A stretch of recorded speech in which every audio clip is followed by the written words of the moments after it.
اعوذ باللہ من الشیطان الرجیم بسم اللہ الرحمن الرحیم حماسہ حسینی باب سوم پانچویں مجلس سانحہ کربلا اسلام کا عملی مجسمہ۔ میں پہلے عرض کر چکا ہوں کہ ممکن ہے ایک جملے کے مختلف پہلوؤں سے مختلف معنی نکلتے ہوں اور وہ سب کے سب صحیح بھی ہوں۔ یہی حال حادثات اور واقعات کا ہے۔ میں نے یہ بھی عرض کیا تھا کہ حادثہ کربلا بھی ایک ایسا ہی واقعہ ہے، اور واقعی جس وقت میں اس حادثے کے بارے میں غور کرتا ہوں تو ایسا ہی پاتا ہوں کہ انسان اس پر جتنا زیادہ غور کرتا ہے اور سوچتا ہے، اس سے اتنے ہی نئے نئے سبق حاصل ہوتے ہیں۔ میں نے کل رات کو عرض کیا تھا کہ یہ ایک ایسا حادثہ ہے جسے ڈرامایا جا سکتا ہے، اور جس میں اتنی زیادہ کیل کھونٹیاں ہیں کہ جیسے انہیں نشاندہی کے لیے جمع کر لیا گیا ہو۔ اب میں عرض کرتا ہوں کہ کربلا کے حادثے کے اس پہلو میں ایک اور راز ہے۔ میں اس حادثے کی تشریح قیام یا تحریک کے لحاظ سے اس لیے نہیں کر رہا ہوں کہ قیام یا تحریک کے لفظ سے اس قصے کی بزرگی کا جیسا چاہے ویسا پتہ نہیں لگتا، اور میرے پاس بھی کوئی اور لفظ ایسا نہیں ہے جس سے میں اس کی عظمت کا اندازہ کرا سکوں۔ اس لیے اس کا مفہوم میں مجموعی طور پر بیان کرتا ہوں۔ میں کربلا کا حادثہ کہتا ہوں، قیام نہیں کہتا، کیونکہ یہ قیام سے زیادہ ہے، اور اسی لیے میں اسے تحریک بھی نہیں کہتا، کیونکہ یہ تحریک سے زیادہ ہے۔ وہ راز یہ ہے کہ بنیادی طور پر خود یہ حادثہ تمام کے تمام حادثے میں اپنے جملہ پہلوؤں اور سمتوں سمیت اسلام کو تجسم بخشنے والا ہے، یعنی اس بات کا راز کہ اس حادثے کو ڈرامایا جا سکتا ہے اور اسٹیج پر دکھایا جا سکتا ہے، یہ ہے کہ یہ اسلام کے کئی پہلو، کئی سطحیں اور کئی سمتیں رکھنے والے سوچ اور تصور کی تجسیم ہے۔ اسلام کے تمام اصول اور پہلو عملی طور پر اس حادثے میں مجسم ہو گئے ہیں۔ اس میں اسلام جاری ہے، عمل ہے اور تکمیلی مرحلے میں ہے، یعنی اس میں اسلام اول سے آخر تک اپنے تمہیدی، تعمیلی اور تکمیلی مرحلے میں نظر آتا ہے۔ آپ جانتے ہیں کہ کبھی کبھی مجسمہ سازی یا نقاشی صرف ایک خیال سے مخصوص ہوتی ہے۔ اب جو کبھی کبھی اس میں در حقیقت کوئی تصور نہیں ہوتا، بلکہ ہنر برائے ہنر و حسن کاری ہوتا ہے، تو اس میں بھی کبھی کبھی کسی خیال کی علامت موجود ہوتی ہے۔ مثلا ایک شخص جو باہر برلن سے پلٹا تھا کہتا ہے کہ وہاں کے عجائب گھر میں میں نے ایک چیز یہ دیکھی کہ ایک تخت پر ایک حسین اور جوان عورت کا بت رکھا ہوا تھا، اور اسی کے پہلو میں ایک جوان مرد کا بت بھی تھا، اور وہ جوان اپنی جگہ سے اٹھ چکا تھا۔ اس کا ایک پاؤں تخت کے نیچے اور رخ دوسری جانب پھرا ہوا تھا، گویا وہ تیزی سے اس عورت سے دور ہوتا جا رہا تھا۔ معلوم ہوتا تھا کہ وہ اس کے بغل میں ہی بیٹھا ہوا تھا۔ اس نے کہا، میں نہیں سمجھ پایا کہ اس کے کیا معنی ہیں، کیا یہ کسی قصے کی نشاندہی کر رہا ہے؟ میں نے رہنما یعنی گائیڈ سے پوچھا۔ اس نے کہا، یہ افلاطون کے خیال کا مجسمہ ہے، اس خیال کا جو فلسفی انسانی عشق کے متعلق رکھتے ہیں کہ وصال یعنی ملاقات عشق کی موت ہے۔ عشق کا اگر 100% نتیجہ ملاقات نکلے تو عشق بیزاری میں بدل جائے اور معشوق سے نفرت ہو جائے۔ یہ ایک حقیقت ہے جسے داناؤں اور عارفوں نے بیان کیا ہے کہ انسان اس چیز کا طالب ہوتا ہے جو اس کے پاس نہیں ہوتی، اور جب تک وہ اسے حاصل نہیں ہوتی اس سے عشق کرتا رہتا ہے۔ جب بالکل اس تک پہنچ جاتا ہے تو عشق کی گرمی ٹھنڈک میں تبدیل ہو جاتی ہے، اور وہ پھر دوسرے معشوق کے پیچھے بھاگنے لگتا ہے۔ ہم سمجھتے ہیں کہ یہ ایک خیال کی تجسیم ہے، لیکن ایک بے روح تجسیم، یعنی فکر کو پتھر میں مجسم کر دیا ہے، لیکن پتھر میں روح نہیں ہوتی، اس لیے اس میں حقیقت یا اصلیت نہیں ہوتی۔ یا نقاشی میں بھی ممکن ہے ایسی ہی چیزیں ہوں، لیکن بے روح تجسیم اور زندہ تجسیم میں کتنا فرق ہوتا ہے۔ جب فکر کسی جاندار ذات میں مجسم ہوتی ہے، اتر جاتی ہے، اور وہ بھی نہ ہر جاندار میں، ان بے حقیقت نمائش اور ان کارٹونوں کی طرح جو آج کل بنائے جاتے ہیں کہ جن میں کوئی حقیقت نہیں ہوتی، بلکہ ان میں جو حقیقی اور اصلی ہوں، صرف نمائشی نہ ہوں بلکہ حقیقت اور واقعیت ہو، یعنی واقعی طور پر عملی ہو جائے۔ کربلا کا واقعہ اپنی جگہ اسلام کے سپاہیوں کی ایک نمائش ہے، لیکن ایسی نمائش نہیں ہے جو صرف دکھاوا یا کارٹون بنایا جائے، پتلے بنائے جائیں اور ان میں کوئی حقیقت نہ ہو۔ مثلاً فرض کیجئے آیت ان اللہ اشتری من المؤمنین انفسهم واموالهم بان لهم الجنہ کربلا کے حادثے میں اپنے آپ کو عملی طور پر پیش کر رہی ہے۔ اسی طرح انشاءاللہ قرآن کی دوسری آیتیں پیش کرنے کی بھی کوشش کروں گا۔ ہم دیکھتے ہیں کہ تاریخ میں حادثہ کربلا سے مختلف نتائج نکالے گئے ہیں۔ مثلا میں پہلے بتا چکا ہوں کہ دیوال خزائی کا نتیجہ حضرت امام علی رضا علیہ السلام کے زمانے کے شاعروں سے، کمیت اسدی کا نتیجہ حضرت امام سجاد اور امام باقر علیہ السلام کے زمانے کے شاعروں سے، محتشم کاشانی یا سامانی یا صفی علی شاہ جیسے شاعروں سے مختلف ہے۔ انہوں نے ایک طرح سے سمجھا ہے، محتشم نے دوسرے طریقے سے سمجھا ہے، سامانی نے ایک اور ہی نتیجہ نکالا ہے، صفی علی شاہ نے مختلف اور علامہ اقبال نے دوسرے ہی طریقے سے سمجھا ہے۔ یہ کس لیے ہے؟ میری نظر میں تو یہ سب نتائج صحیح ہیں، بے شک غلط نتائج بھی موجود ہیں، لیکن ہمیں ان سے کوئی غرض نہیں ہے، لیکن ادھورے ہیں۔ صحیح تو ہیں لیکن مکمل نہیں ہیں۔ صحیح ہیں یعنی غلط یا جھوٹ نہیں ہے، بے حقیقت نہیں ہے۔ البتہ حادثہ کربلا کے مکمل نتیجے کا صرف ایک پہلو یا ایک رخ ہے۔ یہ اسی ہاتھی کا سا قصہ ہے جو مولانا رومی نے بیان کیا ہے کہ کچھ لوگوں نے اندھیرے میں یہ چاہا کہ ہاتھی کو چھو کر پہچانے۔ جس شخص نے ہاتھی کی پیٹھ پر ہاتھ پھیرا اس نے ایک نتیجہ نکالا، جس نے ہاتھی کے کان پر ہاتھ پھیرا اس نے دوسرا نتیجہ نکالا۔ یہ نتیجے صحیح تھے اور غلط بھی۔ غلط اس لحاظ سے تھے کہ ہاتھی کلی طور پر وہ نہیں تھا جو فردن فردن کہتے تھے، اور صحیح اس لحاظ سے تھے کہ ہاتھی جزون وہی تھا جو انہوں نے اپنے اپنے ہاتھوں سے محسوس کیا تھا۔ جس کا ہاتھ کان پر پڑا اس نے کہا ہاتھی پنکھے کی شکل کا ہے، اور وہ سچ کہتا تھا کیونکہ اس نے جو چیز چھوئی وہ پنکھے کی شکل کی تھی، لیکن ہاتھی پنکھے کی شکل کا نہیں تھا۔ جس کا ہاتھ سونڈ پر پڑا تھا اس نے کہا کہ ہاتھی موری کی شکل کا ہے۔ یہ بات صحیح تھی اور غلط بھی تھی۔ صحیح اس لحاظ سے کہ اس نے جو چیز چھوئی تھی وہ موری کی شکل کی تھی، اور غلط اس لحاظ سے تھی کہ ہاتھی موری کی شکل کا نہیں تھا۔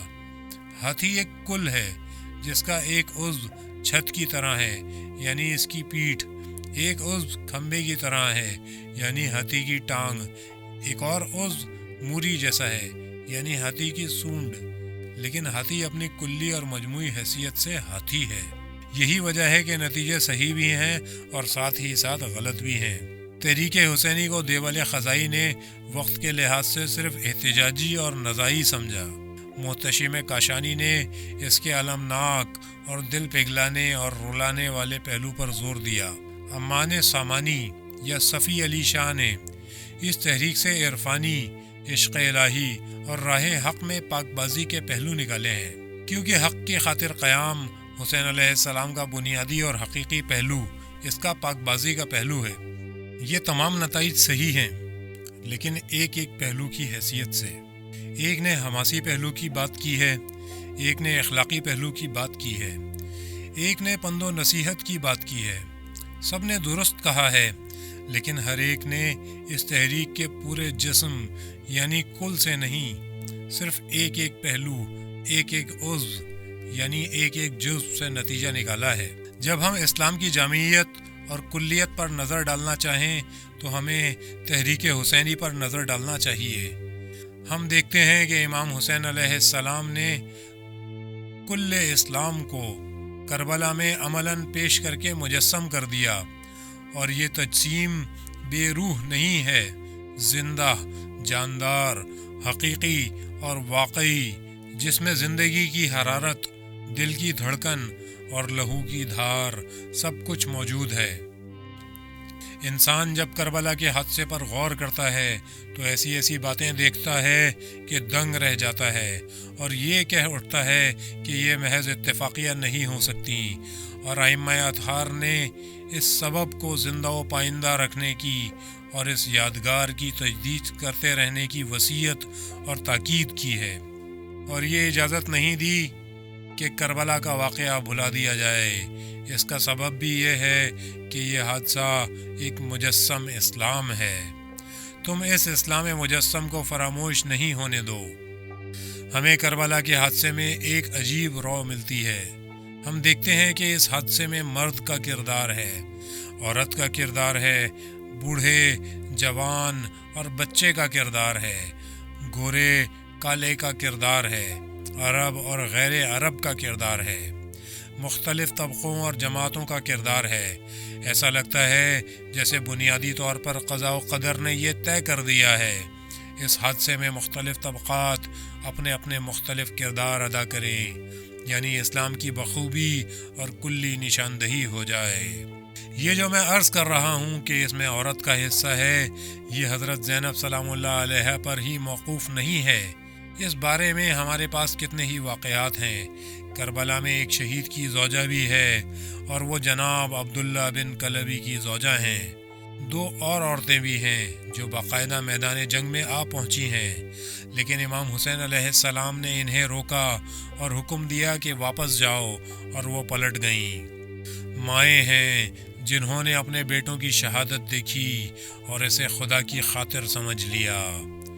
اسی طرح ہم کربلا میں موالی نام کے 15 آدمی دیکھتے ہیں۔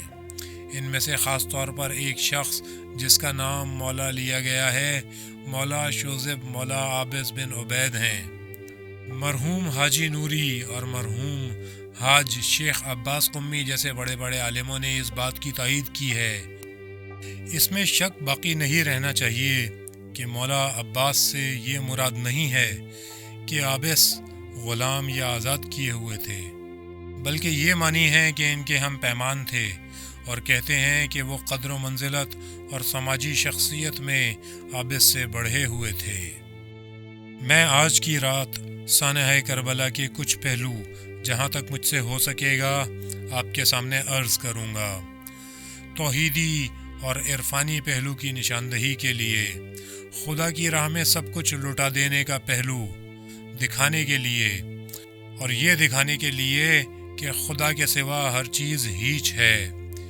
امام حسین علیہ السلام کے شاید وہ 2 جملے کافی ہوں گے جو آپ نے اپنی پہلی تقریر میں، یعنی اس تقریر میں جو مکہ میں کی تھی، آپ علیہ السلام نے فرمایا تھا، ہم اہل بیت اپنے لیے کچھ نہیں چاہتے، ہم صرف وہی پسند کرتے ہیں جو خدا ہمارے لیے پسند کرتا ہے۔ خدا نے ہمارے لیے جو راستہ مقرر کر دیا ہے، ہم اسی راستے کو پسند کرتے ہیں۔ امام باقر علیہ السلام جو جوان ہیں اور جابر پیغمبر صلی اللہ علیہ وآلہ وسلم کے بوڑھے صحابی ہیں۔ جابر عرض کرتے ہیں، یبن رسول اللہ، میں اس حال میں ہوں کہ غریبی کو دولت پر، بیماری کو صحت پر اور مرنے کو جینے پر ترجیح دیتا ہوں۔ امام علیہ السلام نے فرمایا، ہم اہل بیت کا یہ طریقہ نہیں ہے، ہم خود کچھ پسند نہیں کرتے، خدا کی جو مصلحت ہو اسی پر ایمان خوب ہے۔ امام حسین علیہ السلام کے آخری جملوں میں ہم انہی ایمانوں کا عکس دیکھتے ہیں۔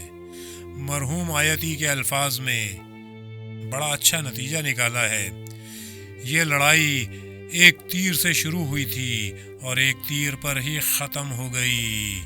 عاشور کے دن پہلا تیر عمر ابن سعد نے چلایا، پھر کہا امیر کو اطلاع دے دو کہ میں پہلا تیر انداز تھا جس نے حسین علیہ السلام پر تیر چلایا۔ اس کے بعد لڑائی شروع ہوئی۔ امام حسین علیہ السلام نے اپنے اصحاب کو لڑائی کی ابتدا کرنے سے منع فرما دیا۔ پھر ایک تیر پر لڑائی ختم بھی ہو گئی۔ حضرت امام حسین علیہ السلام گھوڑے پر سوار تھے، بہت تھکے ہوئے تھے اور بہت زخم کھائے ہوئے تھے۔ ان کی قوت قریب قریب ختم ہو رہی تھی کہ ایک تیر آتا ہے اور حضرت کے سینے میں پیوست ہو جاتا ہے۔ ابا عبداللہ علیہ السلام گھوڑے سے گر پڑتے ہیں اور اسی حال میں فرماتے ہیں رضاً بقضائک و تسلیما لامرک لا معبود سواک یا غیاث المستغیثین۔ امام صادق علیہ السلام نے فرمایا سورہ والفجر کو اپنے نوافل اور فرائض میں پڑھا کرو، اس لیے کہ یہ میرے جد حسین بن علی علیہ السلام کی سورہ ہے۔ لوگوں نے پوچھا یہ کس طرح آپ کے جد کی سورہ ہے؟ آپ نے جواب دیا سورہ والفجر کی آخری آیات امام حسین علیہ السلام کی گواہ ہیں، کیونکہ سورہ کہتی ہے یا ایتھا النفس المطمئنہ ارجعی الی ربک راضیۃ مرضیہ فادخلی فی عبادی وادخلی جنتی۔ پھر آپ دیکھتے ہیں کہ امام حسین علیہ السلام کی شب عاشور کس طرح گزرتی ہے۔ امام حسین علیہ السلام نے یہ رات کس طرح اپنے لیے بچائی تھی، استغفار کی خاطر، دعا کے لیے، مناجات کے لیے، اپنے پروردگار سے راز و نیاز کے لیے۔ روز عاشور کی نماز دیکھیے کہ اس میں توحید، عبودیت، ربوبیت اور عرفان کے پہلو کس قدر ابھرے ہوئے ہیں۔ میں نے بار بار عرض کیا ہے کہ گنتی کے اصحاب، تمام اہل بیت علیہم السلام اور خود امام حسین علیہ السلام عاشور کے ظہر کے بعد شہید ہوئے ہیں۔ ایک شخص بنام ابو السعیدی آتا ہے، امام حسین علیہ السلام کی خدمت میں عرض کرتا ہے یا ابن رسول اللہ، نماز کا وقت ہے، ہماری آرزو ہے کہ ہم اپنی آخری نماز آپ کے ساتھ باجماعت پڑھ لیں۔ دیکھیے کیسا نمازی تھا، نماز ایسی تھی کہ تیروں کی بارش ہو رہی تھی، لیکن امام حسین علیہ السلام اور آپ کے اصحاب اپنے حال میں غرق تھے۔ اللہ اکبر، بسم اللہ الرحمن الرحیم، الحمد للہ رب العالمین۔ ایک انگریز کہتا ہے حسین بن علی علیہ السلام نے کیسی طرفہ نماز پڑھی جس کی نظیر کا دنیا میں سراغ نہیں ملتا۔ اپنے چہرہ مقدس کو جلتی ریت پر رکھ کر کہتے ہیں بسم اللہ و باللہ و علی ملت رسول اللہ۔ اس کے بعد جو ہم نظر ڈالتے ہیں تو دیکھتے ہیں کہ حسینی تحریک ایک عرفانی تحریک ہے، اللہ کی خالص محبت کی۔ فقط امام حسین علیہ السلام ہیں اور ان کا خدا، جیسے کسی اور بات کی ضرورت ہی نہیں ہے۔ لیکن ایک اور زاویے سے جب ہم دیکھتے ہیں جس زاویے سے دیبل اور کمید اسدی وغیرہ نے نہیں دیکھا ہے، تو ہم ایک رنجیدہ شخص کو دیکھتے ہیں کہ ایک ظالم و جابر قوت کے سامنے ڈٹ کر کھڑا ہوا ہے اور کسی طرح اس کے سامنے نہیں جھکتا۔ اس کے منہ سے جیسے آگ برس رہی ہے اور وہ مجسم عزت، شرافت اور آزادی کی باتیں کر رہا ہے۔ لا واللہ لا اعطیکم بیدی اعطاء الذلیل ولا افر فرار العبید۔ میں ذلت آمیز بیعت کے لیے ہرگز ہاتھ نہیں بڑھاؤں گا اور میرے لیے محال ہے کہ غلاموں کی طرح بھاگوں۔ ہیہات من الذلہ، الموت اولا من رکوب العار، انی لا اری الموت الا سعادتا والحیات مع الظالمین الا برما۔ ہر بات ایک ایک مقام پر کہی ہے، ان پر جب انسان نظر ڈالتا ہے تو دیکھتا ہے کہ حماسہ ہے اور شجاعت ہے۔ عربوں کی زبان میں ابا یعنی انکار اور منع کرنا ہے۔ جو لوگ ظلم اور زبردستی برداشت کرنے کو آمادہ نہیں ہوتے، ان کو عرب لوگ عباد کہتے ہیں۔ ابن ابی الحدید ایک سنی عالم ہے، وہ کہتا ہے حسین بن علی علیہ السلام عباد کے سردار ہیں، ان لوگوں کے سردار جو ظلم و جور گوارہ نہیں کرتے۔ حسین بن علی علیہ السلام ہیں۔ ہم اس زاویے سے دیکھتے ہیں تو ہمیں یہ سب حماسہ، جنگ، اعتراض اور نکتہ چینی نظر آتی ہے۔ ایک اور زاویے، ایک اور مقام، ایک اور کرسی سے دیکھتے ہیں تو ایک خیر خواہ، ایک واعظ، ایک نصیحت گر نظر آتا ہے جو اپنے دشمنوں کی بھی منحوس قسمت پر رنجیدہ ہے کہ یہ لوگ کیوں جہنم میں جائیں، کیوں اتنے بدبخت واقع ہوئے ہیں۔ اس مقام پر حماسے کی وہ تحریک اپنی جگہ نصیحت سے ملنے والے سکون دے دیتی ہے۔ غور کیجئے، عاشور کے دن اور عاشور کے علاوہ لوگوں کو کیا کیا نصیحتیں کی گئی ہیں، آپ کے اصحاب نے کیسی کیسی نصیحتیں کی ہیں، حنظلہ بن اسد الشبامی نے کیا کیا نصیحتیں کی ہیں، زہیر بن قین نے کیا کیا نصیحتیں کی ہیں، حبیب ابن مظاہر نے کیسی کیسی نصیحتیں کی ہیں۔ حضرت ابا عبداللہ دشمنوں کی بدبختی سے ملول تھے، وہ نہیں چاہتے تھے کہ ان کا ایک شخص بھی اس حال میں رہے۔ وہ لوگوں سے ضد تو نہیں کرتے تھے، لیکن وہ جس لہجے سے بھی بات کرتے تھے یہ چاہتے تھے کہ ان میں سے کم ایک ہی شخص نکل جائے۔ آپ علیہ السلام اپنے جد کی طرح تھے۔ آپ جانتے ہیں کہ عزیز علیہ ما عنتم کے کیا معنی ہیں، یعنی تمہاری بدبختی اسے بری لگتی ہے۔ پیغمبر صلی اللہ علیہ وآلہ وسلم کے دشمنوں کی بدبختی پیغمبر صلی اللہ علیہ وآلہ وسلم کو بری لگتی تھی۔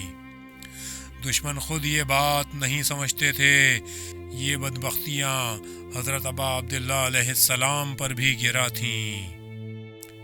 یکایک آپ علیہ السلام اونٹ پر سوار ہو کر جاتے ہیں، پھر پلٹتے ہیں، پیغمبر صلی اللہ علیہ وآلہ وسلم کا عمامہ سر پر رکھتے ہیں، پیغمبر صلی اللہ علیہ وآلہ وسلم کا لباس پہنتے ہیں، گھوڑے پر سوار ہوتے ہیں اور ان کی طرف جاتے ہیں، بلکہ اس شقی گروہ میں سے کچھ عاد کو بھی کم کر سکتے ہیں۔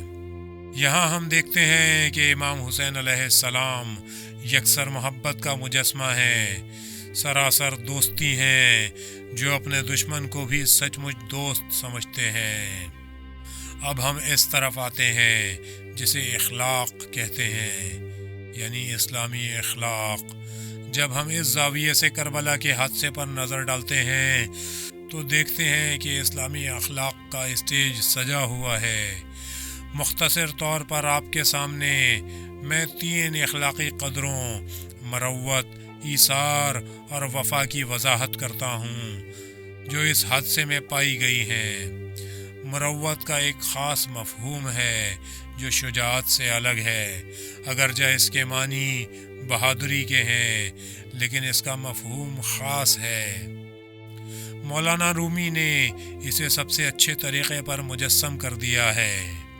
وہ حضرت علی علیہ السلام کی عمرو بن عبد ود سے لڑائی بیان کرتے ہیں کہ حضرت علی علیہ السلام عمرو کے سینے پر سوار ہو جاتے ہیں اور وہ آپ علیہ السلام کے منہ پر تھوک دیتا ہے تو آپ علیہ السلام اسے چھوڑ کر چلے جاتے ہیں اور پھر واپس آتے ہیں۔ اس مقام پر مولانا رومی آپ کی مدح سرائی کرتے ہیں۔ حضرت علی علیہ السلام کے متعلق ان کا ایک شعر یوں ہے: در شجاعت شیر ربا نیستی، در مروت خود کے داند کیستی۔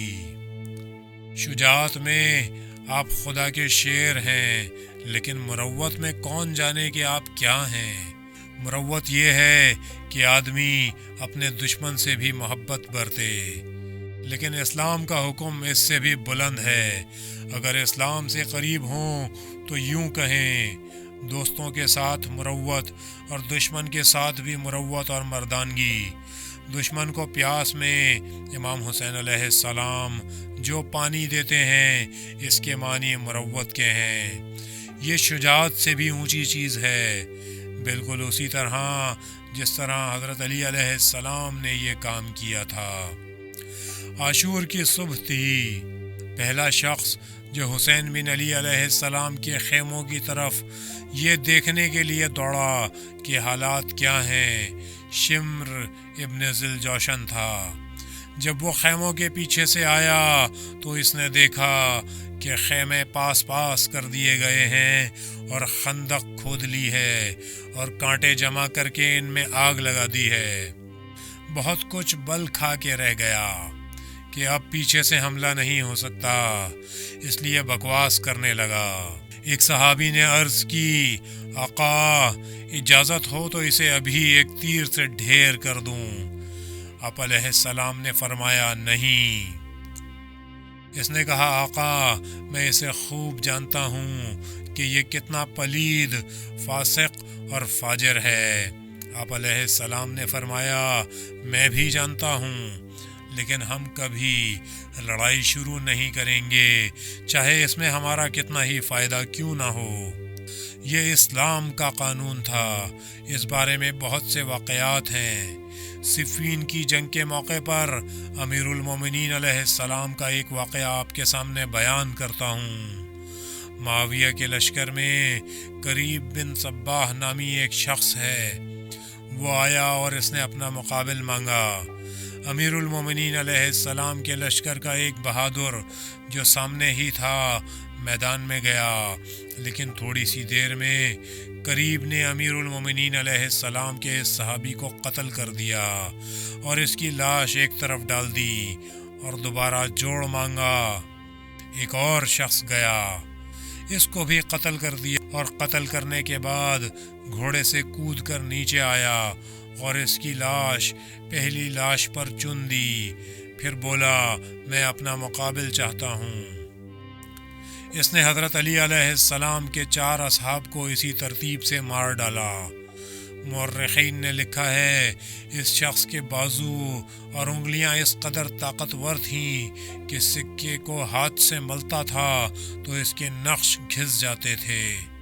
اسی طرح یہ بھی لکھا ہے کہ یہ شخص ایسی تیزی اور پھرتی دکھاتا تھا اور بہادری اور پہلوانی کا ایسا مظاہرہ کرتا تھا کہ حضرت علی علیہ السلام کے جو اصحاب اگلی صفوں میں تھے وہ پیچھے چلے گئے تاکہ سامنے ہی نہ دھر لیے جائیں۔ اب حضرت علی علیہ السلام خود آگے بڑھے اور آپ علیہ السلام نے ایک ہی وار میں اسے قتل کر کے اس کی لاش ایک طرف پھینک دی۔ الا رجل، کوئی ہے؟ دوسرا آیا، دوسرے کو بھی مارا اور فوراً اس کی لاش پہلے کی لاش پر چن دی۔ پھر فرمایا، الا رجل، کوئی ہے؟ یہاں تک کہ 4 آدمی قتل کر دیے۔ پھر کسی کو جرت نہیں ہوئی کہ آگے آئے۔ اس وقت حضرت علی علیہ السلام نے قرآن کی یہ آیت پڑھی۔ پھر فرمایا، اے اہل شام، اگر تم نے لڑائی شروع نہ کی ہوتی تو ہم بھی نہ لڑتے، چونکہ تم نے ایسا کیا اس لیے ہم کو بھی یہ کام کرنا پڑا۔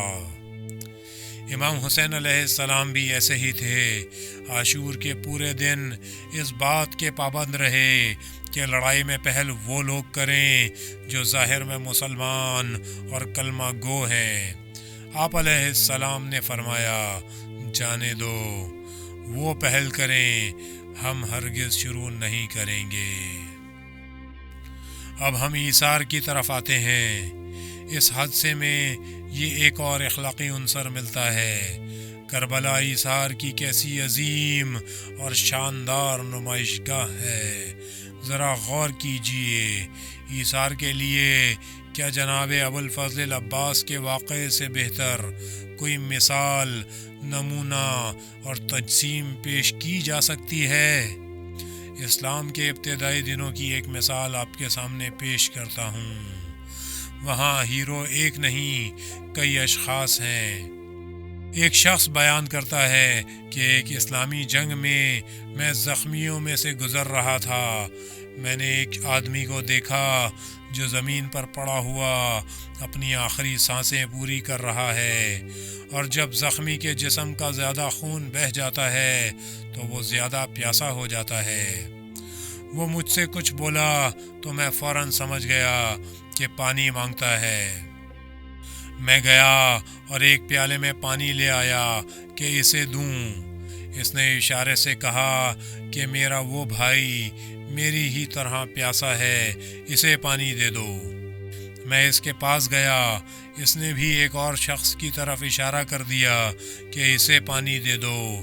میں اس کے پاس پہنچا۔ بعضوں نے لکھا ہے کہ وہ 3 زخمی تھے اور بعضوں نے لکھا ہے کہ 10 تھے، یہاں تک کہ جب میں آخری کے پاس پہنچا تو وہ ختم ہو چکا تھا۔ میں اس سے پہلے والے کی طرف واپس ہوا تو دیکھا کہ وہ بھی مر چکا ہے، اس سے پہلے والا بھی مر چکا۔ جب سب سے پہلے کے پاس پہنچا تو دیکھا کہ وہ بھی ختم ہو چکا ہے۔ آخر میں ان میں سے کسی ایک کو پانی پلانے میں کامیاب نہیں ہو سکا، کیونکہ میں جس کے پاس گیا اس نے کہا کہ دوسرے کے پاس جاؤ۔ اس کو کہتے ہیں ایثار، جو انسان کی روحانی محبت کا نہایت پرشکوہ جلوہ ہے۔ سورہ حلقہ کیوں نازل ہوتی ہے جس میں کہا گیا ہے وَيُطْعِمُونَ الطَّعَامَ عَلَى حُبِّهِ مِسْكِينًا وَيَتِيمًا وَأَسِيرًا إِنَّمَا نُطْعِمُكُمْ لِوَجْهِ اللَّهِ لَا نُرِيدُ مِنْكُمْ جَزَاءً وَلَا شُكُورًا۔ ایثار کی قدر شناسی کے لیے اس انسانی اور اسلامی جذبے کی جلوہ نمائی حادثہ کربلا کا ایک فریضہ رہا ہے، اور جیسے یہ کردار حضرت ابو الفضل العباس کے منصب کے لیے چھوڑ دیا گیا تھا۔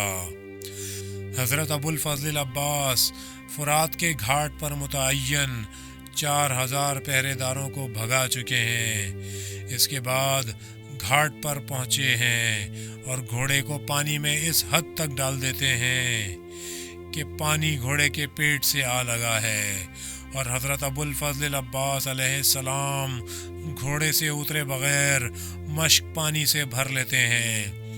جیسے ہی آپ علیہ السلام نے مشک بھر لی، چلو میں پانی لیا، منہ کے قریب لائے کہ پئیں۔ دشمن دور سے دیکھ رہے تھے، انہوں نے صرف یہی کہا کہ ہم نے دیکھا۔ انہوں نے پانی لیا اور پانی گرا دیا، البتہ یہ کوئی نہیں سمجھ پایا کہ انہوں نے ایسا کیوں کیا۔ تاریخ کہتی ہے انہیں یاد آ گیا کہ بھائی پیاسے ہیں، کہا مناسب نہیں ہے کہ حسین علیہ السلام خیمے میں پیاسے ہوں اور میں پانی پی لوں۔ اب تاریخ کہاں سے کہتی ہے؟ حضرت ابو الفضل علیہ السلام کے اشعار سے کہتی ہے۔ جس وقت آپ علیہ السلام باہر آئے تو رجس پڑھنے لگے۔ رجس سے لوگوں نے سمجھا کہ حضرت ابو الفضل علیہ السلام نے پانی کیوں نہیں پیا۔ رجس یہ تھا، اپنے آپ سے باتیں کرتے ہیں، اپنے نفس کو مخاطب کر کے کہتے ہیں اے عباس کے نفس، میں چاہتا ہوں کہ تو آقا حسین کے بعد زندہ رہے۔ کیا تو چاہتا ہے کہ پانی پیے اور زندہ رہے؟ عباس، آقا حسین علیہ السلام خیمے میں پیاسے ہیں اور تو چاہتا ہے کہ میٹھا پانی پیے؟ خدا کی قسم، غلام کا یہ قاعدہ نہیں ہے، بھائی ہونے کا یہ دستور نہیں ہے، امام کی پیروی کی یہ رسم نہیں ہے، وفاداری کا یہ معمول نہیں ہے۔ وہ سراسر وفا تھے، وفا کا مجسمہ تھے۔ عمرو بن قرظہ بن کعب انصاری، جو انصار مدینہ کی اولاد سے ہیں، ان لوگوں میں شامل تھے جو حضرت امام حسین علیہ السلام کی نماز کے وقت موجود تھے، اور جس نے اپنے آپ کو امام علیہ السلام کی ڈھال بنا لیا تھا۔ اس شخص کے جسم پر اتنے تیر لگے کہ آخر گر پڑے۔ آخری سانسیں لے رہے تھے امام حسین علیہ السلام، ان کے سرہانے پہنچے۔ وہ اپنے بارے میں اب بھی یہ شک کرتے ہیں کہ میں نے اپنا فرض پورا کیا یا نہیں۔ کہتے ہیں اوفیتو یا ابا عبداللہ، کیا میں آپ سے وفا کر سکا؟ اب ہم اسلامی مساوات کی طرف چلتے ہیں، یعنی اسلامی برابری اور اسلامی برادری۔ ایسے گنتی کے لوگ ہیں جن کے سرہانے امام حسین علیہ السلام پہنچتے ہیں۔ ان میں سے دو ایسے ہیں جن کے بارے میں یہ مستند ہے کہ وہ پہلے غلام تھے، یعنی آزاد کیے ہوئے غلام تھے۔ ان میں سے ایک کا نام جون ہے، جنہیں ابو ذر غفاری رضی اللہ تعالیٰ عنہ کا مولی، یعنی ابو ذر غفاری کا آزاد کردہ کہتے ہیں۔ یہ شخص کالے ہیں اور ظاہراً آزادی کے بعد اہل بیت علیہم السلام کے دروازے سے دور نہیں ہوئے، یعنی اس گھر میں ایک خدمتگار کی حیثیت رکھتے تھے۔ عاشور کے دن یہی کالے جون حضرت ابا عبداللہ علیہ السلام کی خدمت میں آتے ہیں اور کہتے ہیں مجھے لڑائی کی اجازت دیجیے۔ حضرت علیہ السلام فرماتے ہیں نہیں، اب تیرے لیے یہ مناسب ہے کہ تو چلا جائے اور اس کے بعد دنیا میں آقا بن کر رہے۔ تو نے ہمارے خاندان کی جتنی خدمت کی ہے وہی کافی ہے، ہم تجھ سے خوش اور رضامند ہیں۔ وہ پھر عرض کرتے ہیں، حضرت منع فرماتے ہیں۔ اس کے بعد یہ شخص ابا عبداللہ علیہ السلام کے قدموں میں گر پڑے اور قدم چومنے لگے کہ آقا مجھے محروم نہ رکھیے، اور پھر ایک جملہ کہا جس کے بعد امام حسین علیہ السلام نے انہیں انکار کرنا مناسب نہیں سمجھا۔ انہوں نے عرض کیا آقا میں سمجھ گیا کہ آپ علیہ السلام مجھے اجازت کیوں نہیں دے رہے ہیں، میں کہاں اور یہ سعادت کہاں؟ میں اپنے کالے رنگ، گندے خون اور اس بدبودار بدن کے باعث اس مقام کے لائق نہیں ہوں۔ آپ علیہ السلام نے فرمایا نہیں، یہ بات نہیں ہے، میرے دل میں یہ نہیں۔ اچھا جاؤ۔ وہ جاتے ہیں، رجز پڑھتے ہیں اور قتل ہو جاتے ہیں۔ امام حسین علیہ السلام ان کے سرہانے پہنچے، اس وقت دعا کی اور فرمایا اے خدا آخرت میں اس کا چہرہ نورانی بنانا، اس کے جسم کی بو خوشگوار بنانا اور اسے نیکوں کے ساتھ محشور کرنا۔ ابرار یعنی نیک لوگ متقین سے بلند ہوتے ہیں۔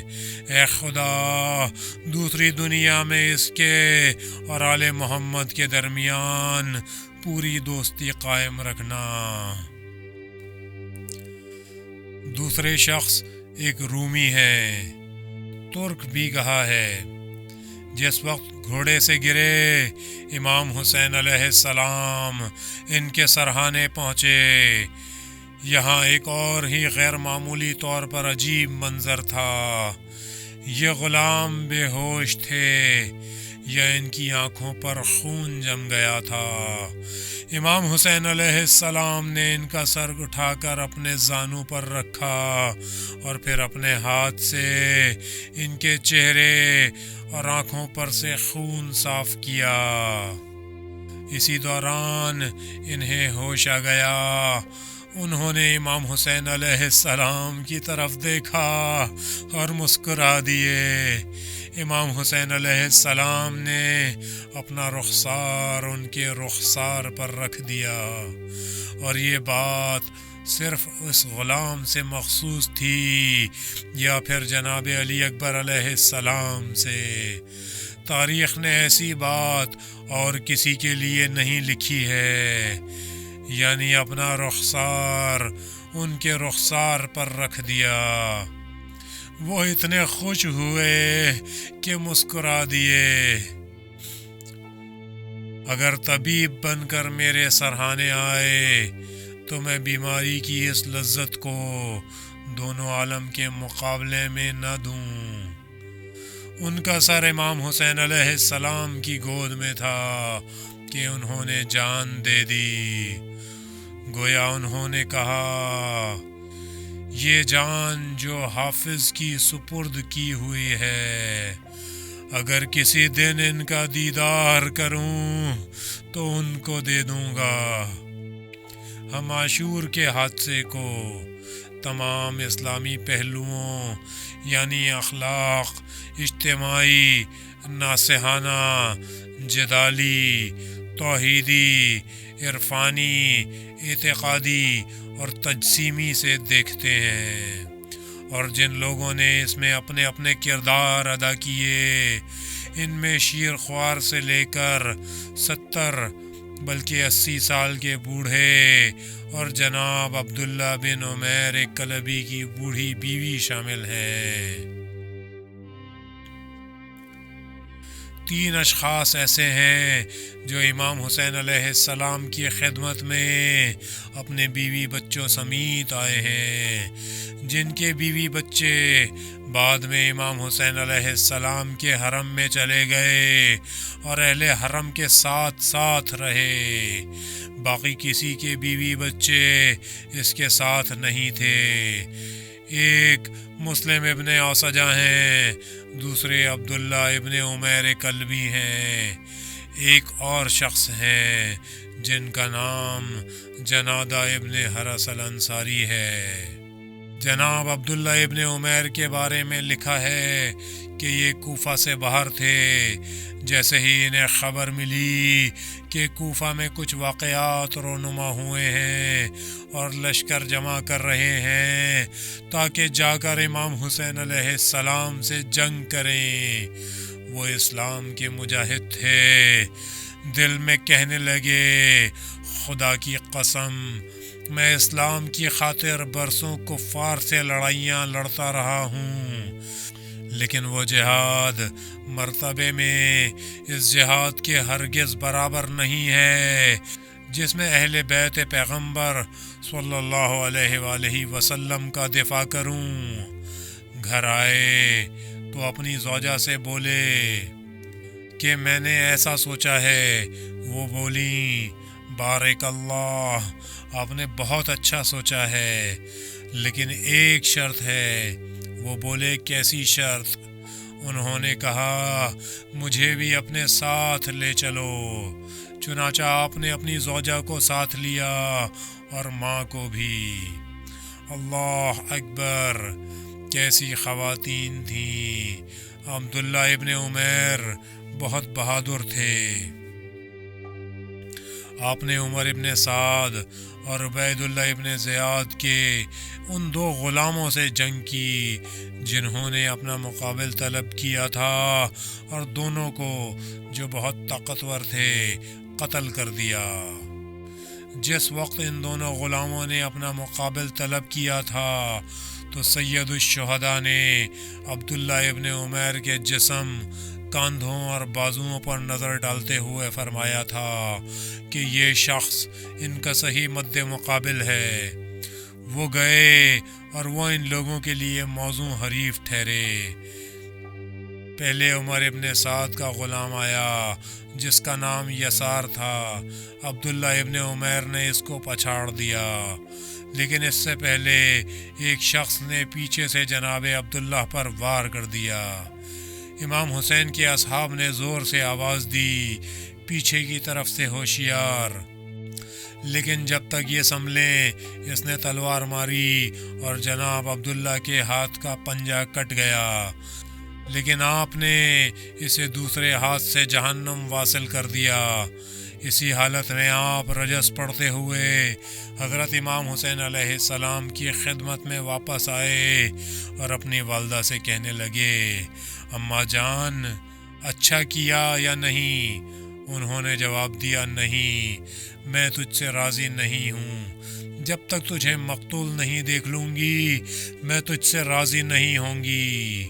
جناب عبداللہ کی زوجہ بھی تھیں اور وہ جوان تھیں، آ کر جناب عبداللہ کے دامن سے لپٹ گئیں۔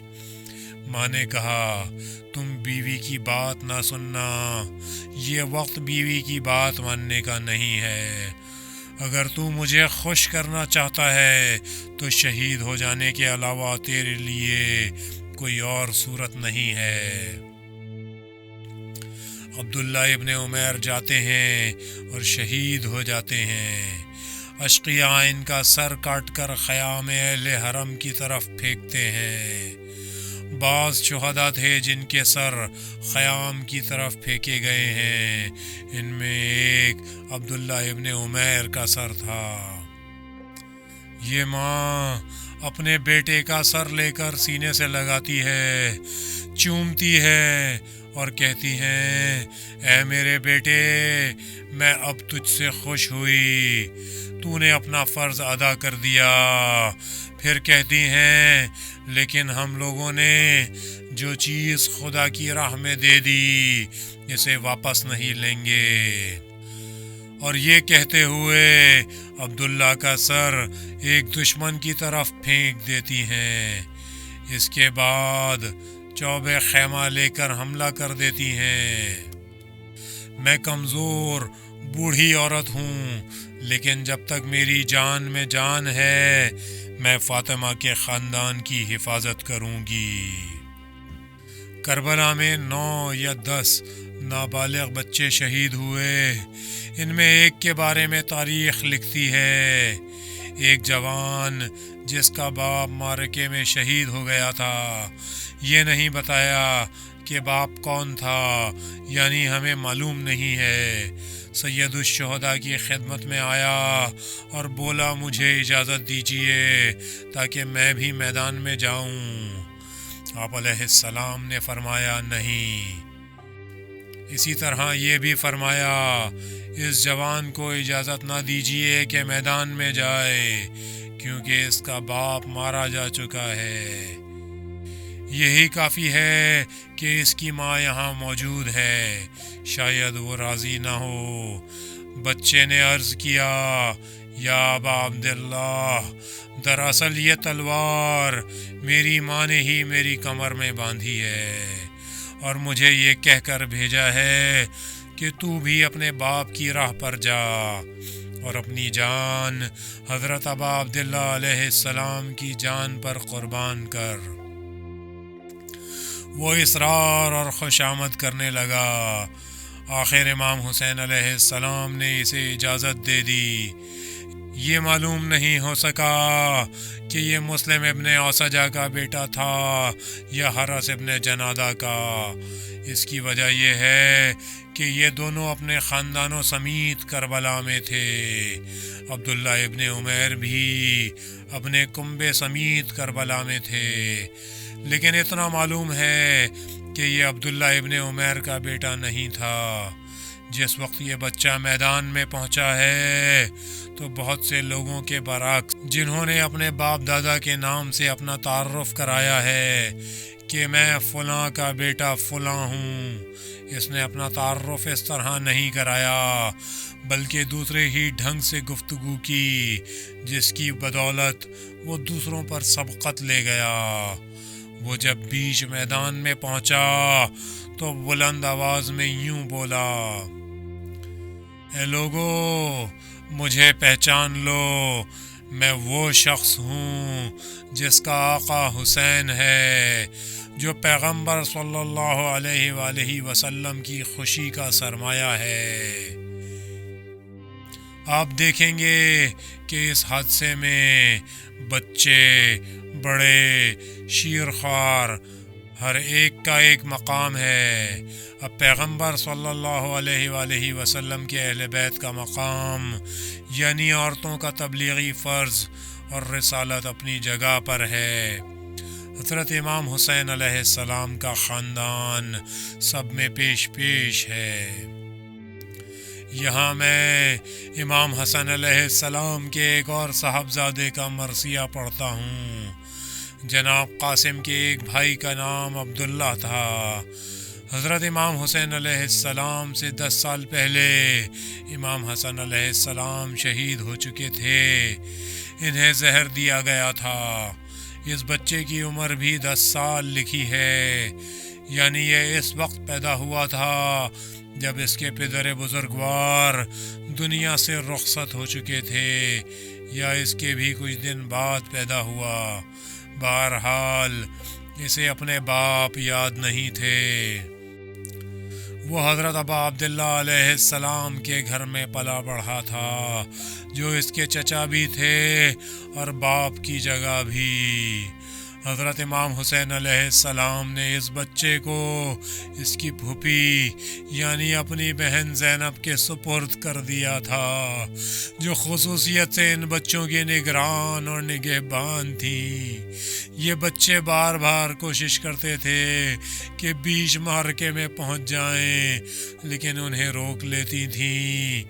نہ جانے ان آخری لمحات میں جب حضرت امام حسین علیہ السلام قتل گاہ کے گڑھے میں گر پڑے تھے، یکایک یہ 10 سال کا بچہ خیمے سے نکل پڑا، اور جب جناب زینب اسے پکڑنے کو دوڑی، وہ حضرت زینب سلام اللہ علیہا کے ہاتھ سے نکل گیا اور بولا، خدا کی قسم میں اپنے ام سے الگ نہیں رہ سکتا۔ اور نہایت پھرتی سے وہ حضرت امام حسین علیہ السلام تک پہنچ گیا۔ آپ علیہ السلام اس وقت قتل گاہ میں تھے، اور آپ میں ہلنے جلنے کی طاقت بہت کم رہ گئی تھی۔ یہ بچہ آیا اور اپنے ام کی گود میں آ گرا۔ حضرت امام حسین علیہ السلام نے اسے گود میں لے لیا تو وہ چچا سے باتیں کرنے لگا۔